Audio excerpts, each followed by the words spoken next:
Ini nditwa Reverend Collins Zondai Makoni. Ndini president we Christ Ministries Church zviri pamutemo. Nyaya yamufundisi wedu mufundisi Madoromadi yakabva kure, haina kutanga nhasi. Yakatanga apo pakashaika baba vedu, the founder of the church, of Christ Ministries Church, the late Reverend Cuthbert Tafundikira Makoni. Vakashaya muna 2017, musi wa 28 November 2017. Mushure mekushaya kwavo kwakazoitika makakatanwa maringe ekuti ndiani achazotungamirira Christ Ministries Church zviri pamutemo. Zvino makakatwana iwayo akazopedzesera azosvika kuma courts. Takatanga kuenda kuna Registrar General. Registrar General ndiye ano register machechi kuti ave legal muZimbabwe. Saka chechi yakaregistrwa 1984, 10 June 1984. Saka itori ne constitution iri kwa Register General.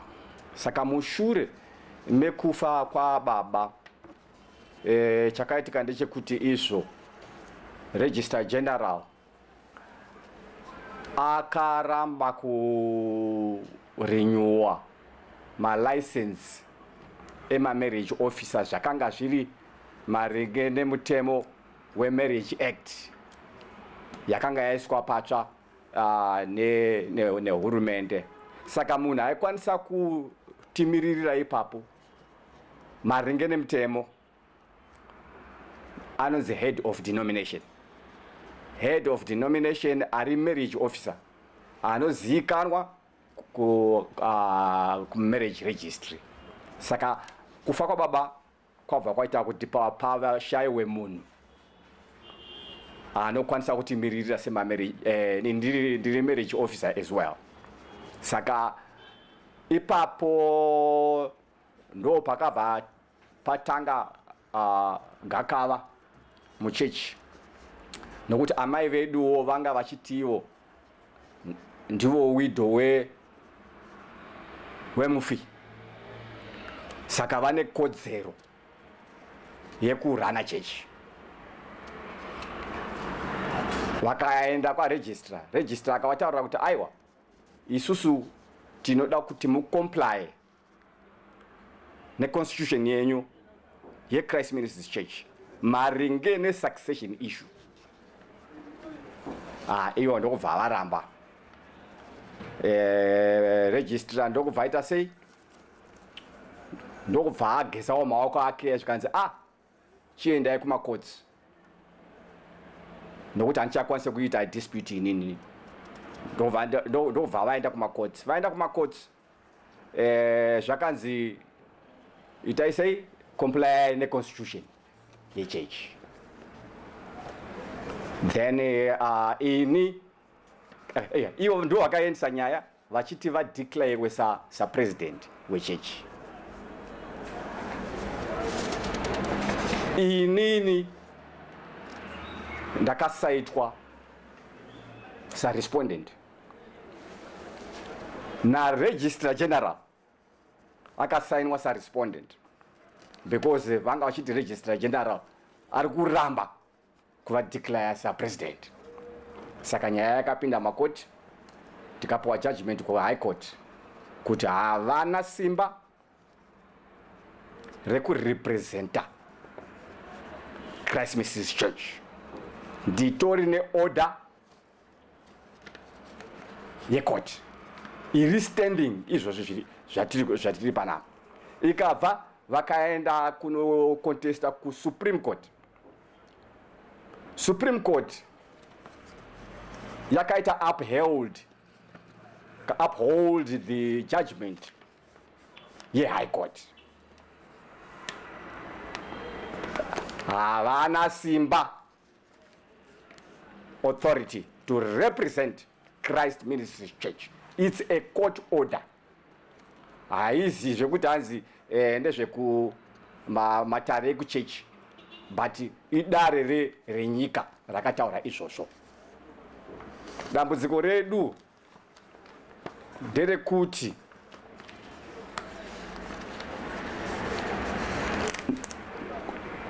vari kuramba kuteedzera kukomplaya necourt order, vachiti ndivo varipo.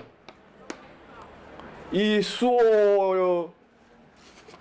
takangozongomirira kuti ngatishandei nemutemo, and kutiwo kuti tiendese amai vedu kumatare edzimhosva necontempt of court. Tangonyara kuti pamwe mai vachaita sei, vachangonzwisisawo kuti chinyi ikoti yakaita sei yakatonga.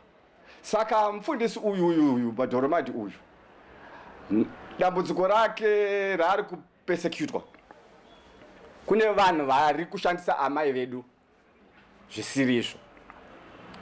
Mai vedu vane 87 years old, 87 years old. Vasarwa nechinyi nemakore 3 kuti vapinde mu90. Havanzwisisi maringe nekurana kuti zvinofambiswa sei. Mitemo yenyika. Hakuna munhu ari above the law. Isu chaizvo hatisi above the law. Ndosaka muri kuona tisingamboita zveviolence zvavada kuti tiite. Because you wada kuti tichinye, wada kuti provoke violence nyangwe takahwina, but isu tiri kuti hatingadi kurwana mai mupublic. Vane vanhu vakavakomberedza vari kuvapusha kuti rambai muripo, because vane maagenda avo, vane mainterest avo.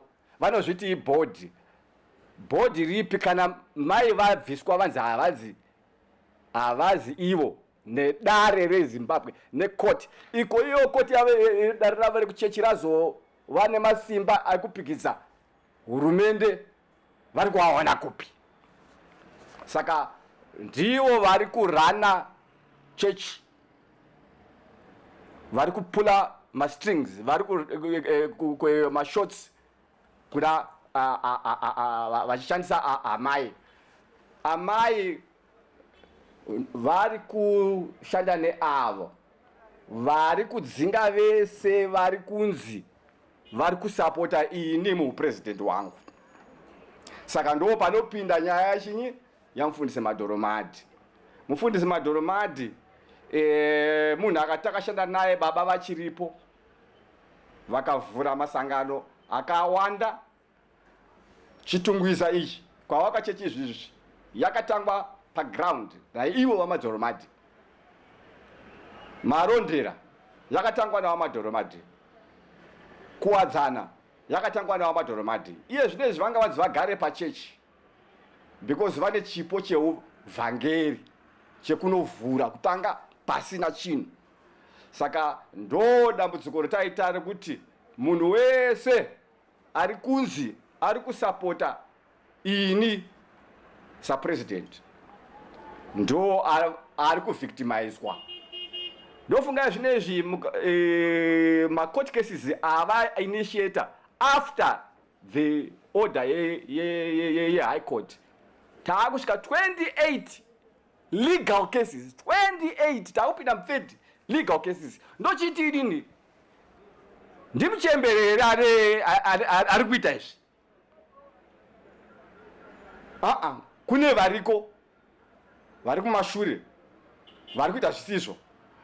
Uyezve vari kutora advantage yekukura kwamai kuti vakwanise kudya mari dzechikoro nemari dzechechi. Vanhu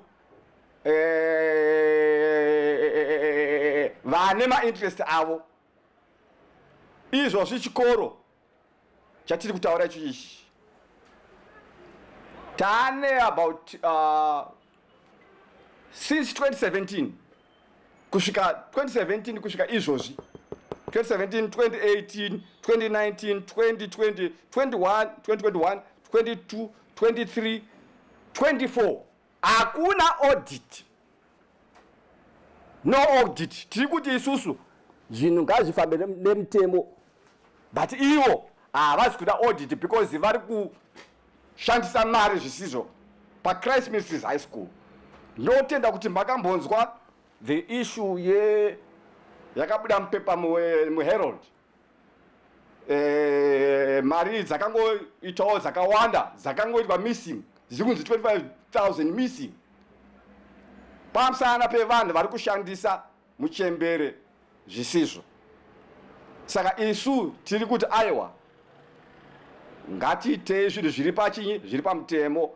Mufundisi Madhoromadi mufundisi wedu ane contract nechechi, ane contract nechechi, ane kodzero yekugara paChrist Ministries achiita basa rake.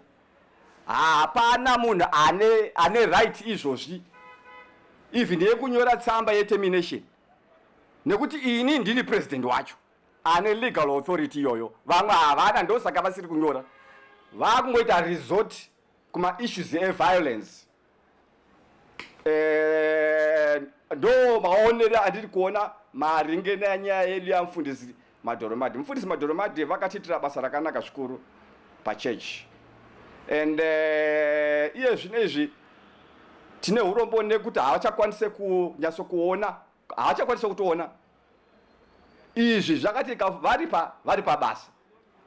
Saka isu tinotenda kuti chechi ndiyo inotofanirwa kutobatsira vanotambudzika. Chechi ndiyo inofanira kutobatsira visually impaired saPastor Madhoromadi. Izvi zvekuita utsinye hwekuvaisa panze panguva ino yechando nevana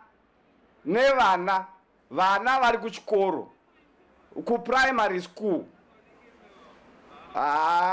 handione. That's not who we are as Christ Ministries Church. Christ Ministries Church yakabuildwa parudo. Baba vangu ini wandakashanda nawo kusvika vafa vaizikanwa nerudo. Vision yavo yakanga iri vision ine mapato 4: evangelism, world evangelism. Ndo paipinda ana Madhoromadi, vavhangeri vekuparidza shoko raMwari nekubuilda machechi. Education and training, ndosaka muchiona tiine chikoro chakati Christ Ministries High School. Yakabuildwa on Christian values, contrary to what we are seeing right now. Rimwe bazi reChrist Ministries ndere social welfare. Tinochengeta nherera muna Dingle Road. We are registered with the Ministry of Social Welfare. Tasari wane bazi rimwe chetero ndanga tiri kutoshanda ini rekuti tiise hospital. Izvi zvese kubatsira chinyi? Mhuri yenyika, mhuri yeZimbabwe. So our vision iri pakubatsira vanhu, kwete kudzinga vanhu muchechi. Saka isu hatizi kutofarawo nezviri kuitwa vari kuita zvavari kuita izvozvo. Taida kuti zvinhu zvedu zvipere murugare makanaka. Pastor Madhoromadi vadzokere kubasa. Izvozvi havachakwanise kuona, asi variko vari muministry izvozvo vasingakwanise kuona. Vafundisi, disability hazvino kuti inability. He can actually reach out to those vari musituation yevari. Vane chipo chekuparidza, vane chipo chekubatsira. Saka taida kuti amene kune vanokwanisawo zvavo. Ndoda kutenda mhuri yeZimbabwe. Ndinoda kutenda mhuri yeZimbabwe zvakanyanyisisa. Nekuti pabuda nyaya iyi taona maresponse akanaka. Kuti general public is sympathetic to the cause ya Pastor Madhoromadi. Taona vanhu vakawanda. Toda kutenda ma-MP vari kumira nesu pane nyaya iyi. Kunyanya MP weBelvedere. Tinoti Mwari vakukomborere. Vari kutsvagawo pekuti agare. Vafundisi, tinoda kutenda vafundisi vose vakwanisa kuva vanomira, nekuti izvi hazvichorese Christ Ministry chete, zvinochoresa chechi yese, in spite yokuti denomination ipi. Tinoda kukutenda zvikuru nekuti ndakaonawo futi ve-EFZ vachiuya vachisapota nevese vanokwanisa vanhu the general public vane hunhu, ubuntu, pasina kunamata. Tinongovawo nemweya wakanaka sevanhu vatema kubatsirana panguva yakadai. Saka isu seChrist Ministries Church, this is not who we are. This is not who we are. We are God-fearing people. We are here to minister. To minister. That's our mandate. Yakanzi neBhayibheri, endai munyika yose muparizire zvisikwa zvose ivhangeri. Ndo core business redu rechechi. Mwari ngavatibatsire chechi idzoke panzvimbo. Mufundisi Madhoromadi nemhuri yavo, Mwari avabatsire nekuvashingisa. Ndichitenda nerutsigiro rwakanyanya zvikuru kune mhuri yeZimbabwe. Navose majournalist vaita interest mune nyaya iyi. Ndoti Mwari vakukomborerei, vakuropafadzei zvakanyanya. Ndisiwe kuti pane. Okay, you mentioned something to Pastor Madhoromadi vane contract nechurch. Yes. Saka contract inenge ine kuti vanenge vachibhadharwa here nechurch kana kuti varongoita basa raMwari vari muchurch.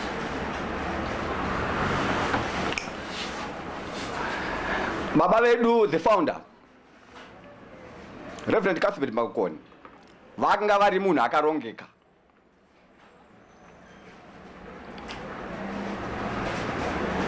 Vaiti izvo, isu tiri indigenous church,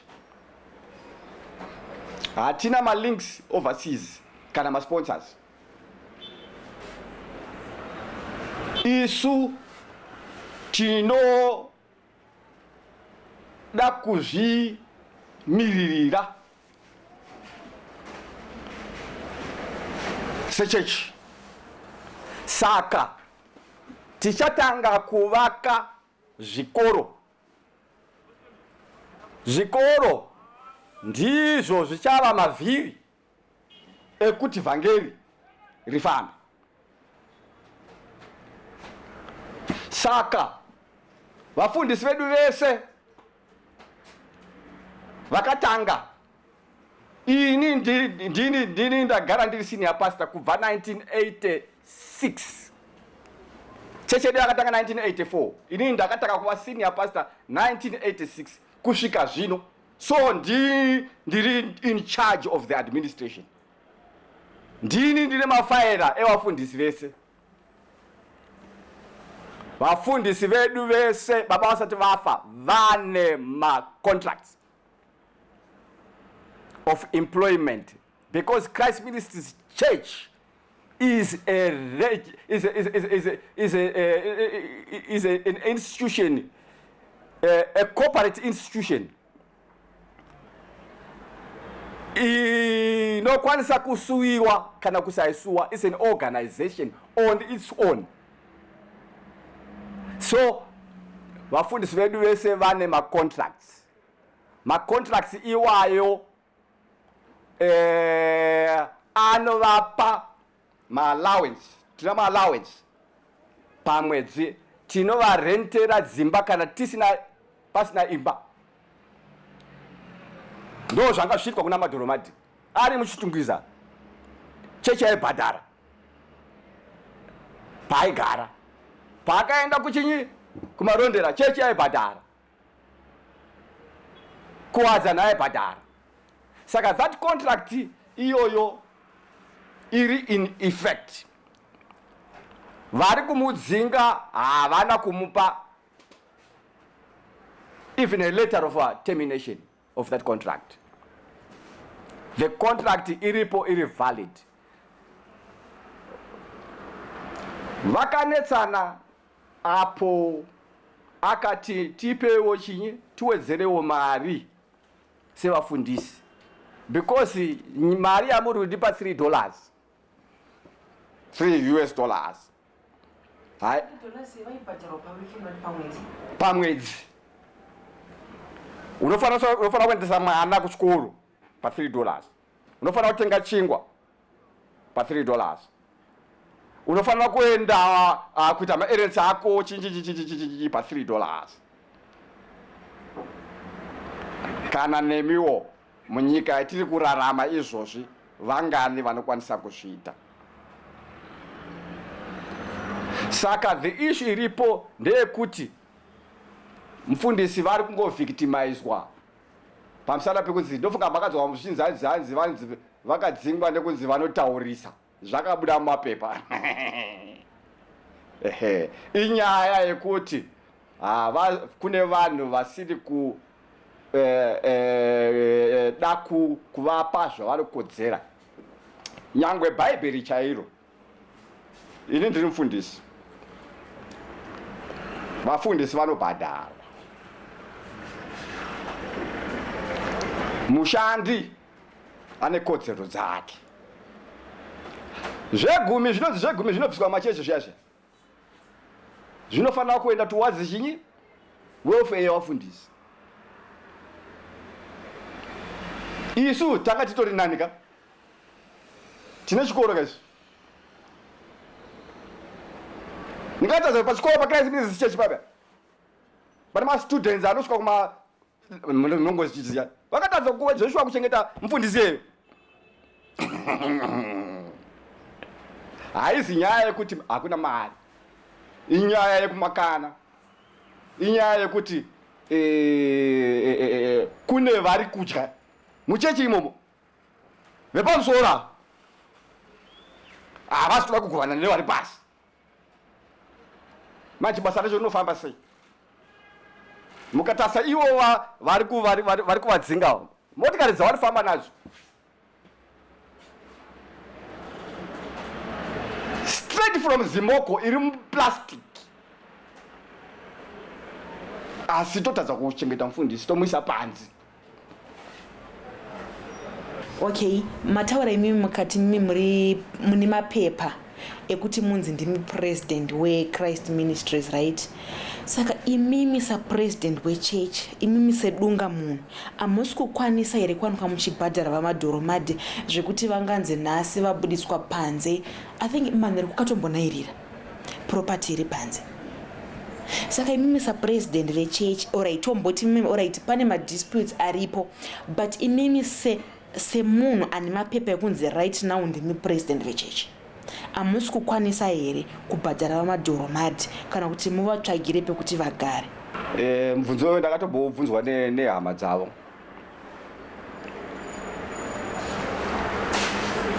Ndikavataurira kuti zvine zvitiri pane dispute iripo, So mafunds ese izvo zvanga akafrizwa because of the dispute kumabanks. Saka iyo zvinezvi tiri pabishi rekugadzisa nyaya iyoyo nemalawyers edu kuti tive that access yechinyi zvokuti dai papasina amen mukaona havana kutanga nhasi kuda kwaVictor Mufundisi Madhoromati vane nguva ndofunga pane vakatanga ne-peace order vakaenda ne-eviction vakada waVictor from the school vakazouya through the issue yeku-trust ndo yavakazopiwa nayo the order but we appealed against the order. Taita appeal against the order tikafunga tavaita sei tinofamba nemutemo but handizivo nemari ngekuti apa zvakazombofambawo sei kuti inezve appeal iripo tozonzwa hatopo akutovhikita munhu zvokudanga takatedzera mutemo ezvinezvi vachirimo because pane appeal yakanga iripo but izvezvi tiri kutorwa kuona kuti what went wrong, vakaiona sei order iyoyo. Ndo zvimwe zvetiri zvetisinyatso kunzwisisa maringe amen hadisina kutaura pamusana pezvinongoitikawo munyika, but otherwise we have paid my legal costs to defend Pastor Madhoromati zvakanyanya, tikabhadhara even nekuti kurarama kwavo, because ezvinezvi ndofunga about so many years vasiri kubhadharwa nechechi, saka kurarama kwavo tisitatika tichita izvozvo. Saka tiri kuita patinokwanisa napo, ende zvinezvi tinoziva kuti amen taakubuda zvazvo. Ava vanoshanda vasina mutemo vanombobudirira kuita zvavanoita, but mutemo unoita uchita sei uchisunga zvinezvi. Nyaya dzedu dziri kumatare edzimhosva, but we are all every day. Zvinezvi ari kutovachengeta izvozvi kuti vararame. Munin'ina wangu inini hanzi Pastor Makona ari on the ground, ndiye nekuti havaoneka zvese zviri kuitika izvozvo tisu tiripo kusvika nyaya dzedu dzagadziriswa zvakanaka, but otherwise tiri kuedza nepatinokwanisa napo.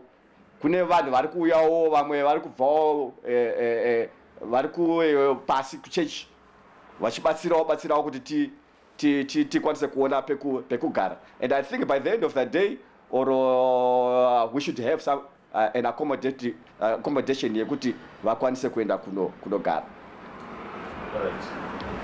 Maybe question. Since Maka wina case, maybe ndawatanga ndikudzosera kumashure. Okay. According to it law, you are the president. Yes. And also you were saying there are matters to do with the family. That includes your mother. Yes. And other congregants vari pusha according to age, maybe vachivaudza zvimwe. Imimi as a family, are you now decided to stand and raise the matter kuti imimi munge muchizotungamirira kuchurch asi musingatye madisputes emufamily, so that you can shepherd the church and carry on with the ministry that your father started? Ichokwadi ichocho.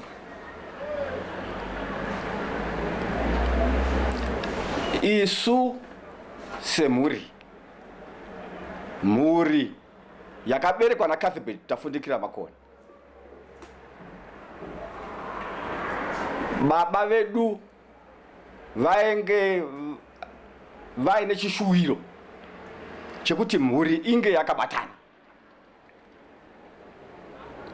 uyezve ndo zvavakange vachishandira semubereki wega wega. Asiri baba wangu kana ini ndiri muberekiwo. Zvese zvandiri kuita ndinenge chida kuti mhuri yangu igare zvakanaka.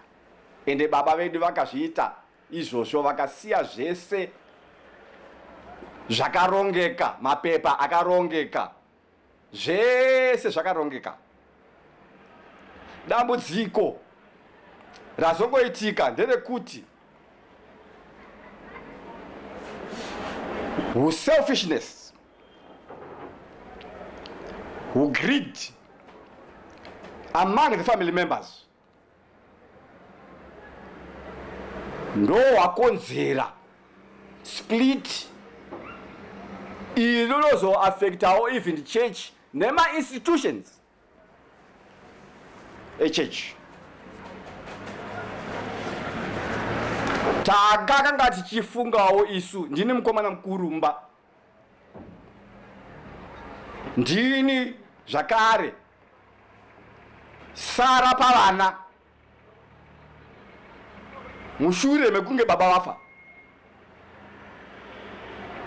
I was expecting kuti amai semunhu mukuru saivo vanhu ndo vane makii, ini ndiri mwana.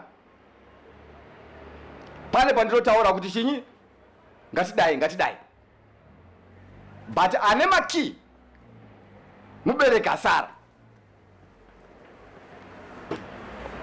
ndo vanogona kuyananisa vana kuti vatitore tese sevana vavo. Whether uri benzi, zvinonzi benzi nderako, haurasi kana kushanda nevavengi kana nevatorwa kuparadza mhuri yako. Izvozvo ndo zvaitika kumhuri yedu. Ndaifunga kuti ini baba, mushure mekuti baba vafa, amai vanouya vachiti chinyi, vana vangu vese uyai tigare pamwe chete, tochita sei nebasa rasiyiwa nababa. Ini ndanga ndiri mukomana mukuru, ini nditori chinyi the senior pastor. Vamwe vafundisi vese vari muchechi vese they are my junior. Ndini ndine key even yekuti dai vangachida kuti vanzi president, ini ndindaisainira nekuti vafundisi vese vanga vachinyi under me. Asi takazoona havachadi continuity, taakuona taakudzingwa isu vana vemufi, vakushanda neya inonzi board. Veboard ndo vakutotaura kutoti isusu you are fired.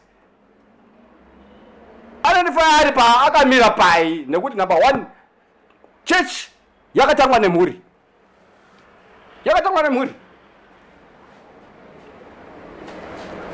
saka izvozvo tiri kuti mai vedu ngavadzoke kuvamai, vadzoke kuvana, kumhuri, varege kushandiswa nevanhu vari kuvashandisa. Nekuti izvozvo zvaitika izvozvi koti yataura, kana koti yataura yeZimbabwe, kana Supreme Court yataura neZimbabwe, hakusisinazve imwe nzira inopfuura izvozvi, nokuti yanyaya yemutemo.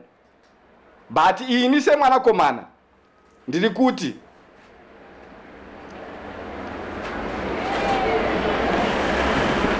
ndiri kuda kutsvagawo mai wangu wandaiziva kudhara, mai wangu wanga wane rudo, mai wangu wairera mhuri yavo zvakanaka. Zvino baba zvavaenda, imi mukasaigadzirisa mhuri, mane 87 years old, munoti zvinosvika kupi? Dai zvaibvira maigona kuuya titaurirane. Ndiri kutaura izvi nekuti izvo amai vangu vanorambidzwa kutaura neni nevakavakomba. Izvozvi kumba kwangu kwa baba vangu izvozvi ndakasirwa intercom ndikanzi kumapurisa handitosviki. Vakangosvika chete vakutotanga chinyi kutomang'ara kumapurisa, but mapurisa acho aakuzivawo zvakanyanya because vaedza kakawanda kundisungisa. Vaedza ndofunga makambozwawo even mukagugula mumapepa pamusana peviolence yakaitika paChrist Ministries. Vakandirovesa, makazara church, makazara vanhu, ikabuda iye zvinezvi nyaya yacho iri kumapurisa, iri kumataredzi mhosva. Saka tiri kuti ini handikwanise kunoti mai huyai titaurirani. I'm extending my hand. But ivo ngavachiuya vega samai nemhuri yavo, and we will find a way forward. Zvakanaka mangwana chaiye panenge pane peace paChrist Ministries Church. Zvinhu zvese zvakufamba zvakanaka. Saka ndozvatiri ngoti isusu tiri kutsvagawo mai vedu hatichavazive ava vari pava. That's not our mother. That is not our mother. Our mother ava ise munhu mustreet, havaise vafundisi mustreet. Hazvigoni. Moyo uyuyu aiwa handiwo amai vedu izvo. Isu toziva amai vedu vatakakura navo vachiva vachifundisa vanhu muchechi yese pasi rose. Vanozikanwa nembiri yekuva reverend, vachishanda nababa mune zvakanaka. Vanhu vari kutoshandisika kunze kuti ndo mai venyu. Vamachitotibvunza kuti ndimai venyu vekubereka here kana kuti ndiri step mother. Ndikati ndimai vangu vekubereka, vekundibereka ini. Ndo vandiendesa mujeri, but makotsi ari ngondirwira. Vandisungisa kumapurisa kakawanda. Ndakatozoponeswa kazhinji na dispo yeHarare.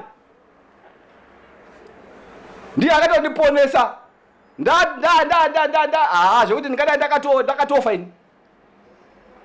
So vari kushanda nevanhu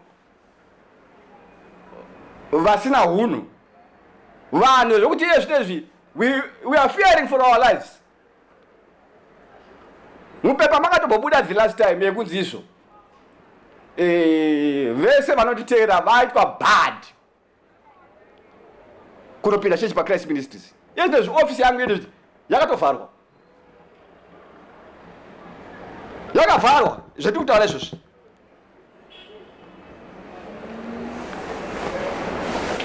Nevanhu vasina havatorina authority, but vari kushandisa chinyi? Violence neintimidation. Violence kutopinda paChrist Ministries Church pakaiswa mafaucet ekuti isu tisapinde. Kana Bhaibheri rinotaura kuti kana zvichidai pamuti munyoro kune vana vavo vakafanana nesu kuzotiwo vatorwa vana madhoromati. Aiwa, isusu tiri kuti isusu zviri kuitika izvizvi handizvo zvinorepresenta Christ Ministries Church. Handizvo zvinorepresenta vision yababa vedu Cuthbert Tafundikira Makone. Vision yababa vedu ndeyekubatsira ruzhinji ruri kutambura. Ndataura kuti basa redu nderekuita maorphanage. Basa redu nderekuita education. Education imwe baba vangu akatopa patori nepercentage yekuti vana vari maorphans anodzidza, we've got that pa Christ Ministries, vanodzidza mahara. We have got a quota yetakaita izvozvo yekubatsira vanhu, ende vazhinji vatabatsira kubva baba vachipo kusvika izvozvi. We want to maintain his legacy. We want to maintain his founding principles. We want to guard jealously the vision yavo enderere mberi. Ndo mamirire the state of affairs dziri pa church. Ini zvandataura zvezvo, vakati haakutondisungisa yezvinezvi mumakotsi. Tine makotsi next week yese angori makoti ega kubva musi we1 musi wa1 tiri mukoti pamagistrate court, musi wa3 tiri mukoti pamagistrate court, musi wa5 tiri mukoti nenyaya idzodzo. Saka tiri kuti aiwaka kune avo vari kushandisa amai vedu, hakuna kwamunosvika nekuti hamuna mapepa, hamuna authority, hamuna pamakamira, kunze kwekuda kuita violence. Much violence. Isusu takati we are peaceful people, we are peace loving citizens. Kana vachida violence, aiwaka mapurisa ndo basa ravo rekusunga vanhu vanoita violence. Saka isu tiri kuti handizvo hatiwirirana zvachose nezviri kuitwa izvi pana Pastor Madhoromati. Ende Pastor Madhoromati kune vamwe vafundisi vese chidzidzo chikuru kune zviri kuitika. Nyangwe imi muri kuti muna amai. After Madhoromati, who is next? Who is next? Who is next? Your future is at stake as well. You are only, your rights and my rights are protected by the Constitution of Christ Ministries Church. We must uphold the Constitution of the Christ Ministries Church. Hakuna munhu ari above the Constitution. Even amai makone havazi above the Constitution. Vanofanira kutedzera mutemo weConstitution weChurch. Nesu vafundisi tese tive guided nemaprovisions eConstitution Church, eConstitution. Pastor Madhoromati vane contract, and the contract iyoyo iri valid. Yakatomboenda kuLabour nyayo iyi, but takazongoimisa nekufa kwavafundisi tauya akanga achitungamirira the issue yechinyi ye-welfare yavafundisi. But after this takuidzosera chinyi kuLabour zvakare.